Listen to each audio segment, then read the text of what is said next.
All right. Well, thank you again for joining us today. Yesterday we read Mark chapter 1, and today we're going to continue with our reading of Mark chapter 2.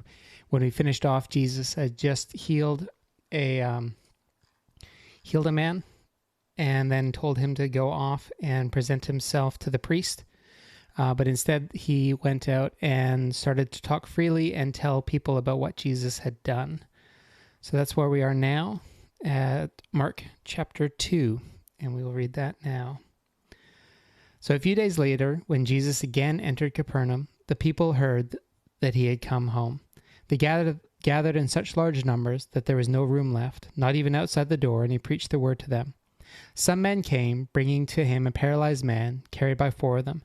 Since they could not get to Jesus because of the crowd, they made an opening in the roof above Jesus by digging through it, and then lowered the mat the man was lying on. When Jesus saw their faith, he said to the paralyzed man, "Son, your sins are forgiven." Now some teachers of the law were sitting there, thinking to themselves, "Why does this fellow talk like that? He's blaspheming. Who can forgive sins but God alone?" Immediately Jesus knew in his spirit that this is what they were thinking in their hearts, and he said to them, "Why are you thinking these things? Which is easier, to say to this paralyzed man, 'Your sins are forgiven,' or to say, 'Get up, take your mat, and walk'? But I want you to know that the Son of Man has authority on earth to forgive sins." So he said to that man, "I tell you, get up, take your mat, and go home." He got up, took his mat, and walked out in full view of them all. This amazed everyone, and they praised God, saying, "We have never seen anything like this." Once again Jesus went out beside the lake. A large crowd came to him and began to teach them. As he walked along, he saw Levi, son of Alphaeus, sitting at the tax collector's booth. "Follow me," Jesus told him, and Levi got up and followed him. While Jesus was having dinner at Levi's house, many tax collectors and sinners were eating with him and his disciples, for there were many who followed him. When the teachers of the law, who were Pharisees, saw him eating with the sinners and tax collectors, they asked his disciples, "Why does he eat with tax collectors and sinners?" On hearing this, Jesus said to them, "It is not the healthy who need a doctor, but the sick. I have not come to call the righteous, but sinners." Jesus questioned about fasting. Now John's disciples and the Pharisees were fasting.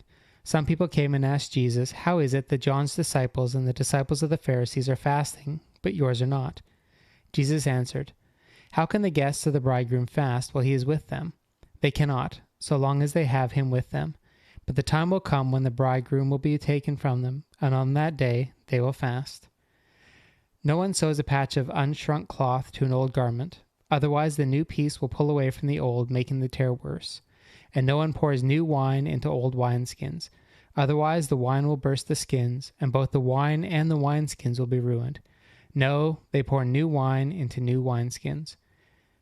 On one Sabbath, Jesus was going through the grain fields, and his disciples walked along. They began to pick up some of the grain. The Pharisees said to him, "Look, why are they doing what is unlawful on the Sabbath?" He answered, Have you never read what David did when he and his companions were hungry and in need? On the days of Abiathar the high priest, he entered the house of God and ate the consecrated bread, which is lawful only for priests to eat, and he also gave some to his companions. Then he said to them, "The Sabbath was made for man, not the man for the Sabbath. So the Son of Man is Lord even on the Sabbath." So that's Mark chapter 2. So we'll continue to read tomorrow. Like I said, I'm wanting to try to read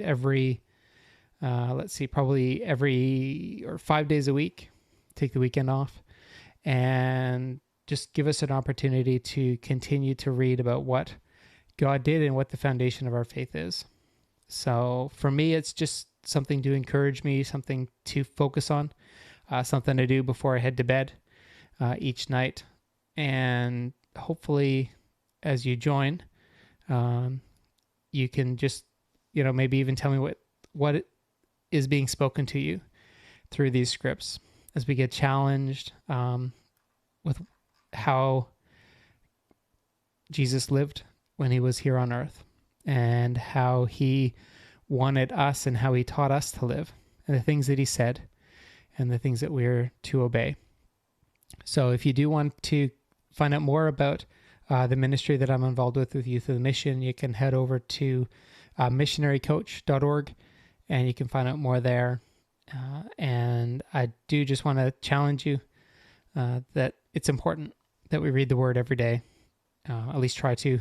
Something I'm generally pretty poor at, but something I'm trying to get more into a routine of, like the streaming, like our prayer life, and like just getting into the Word and trying to understand God a bit more and understand what He wants from us a bit more.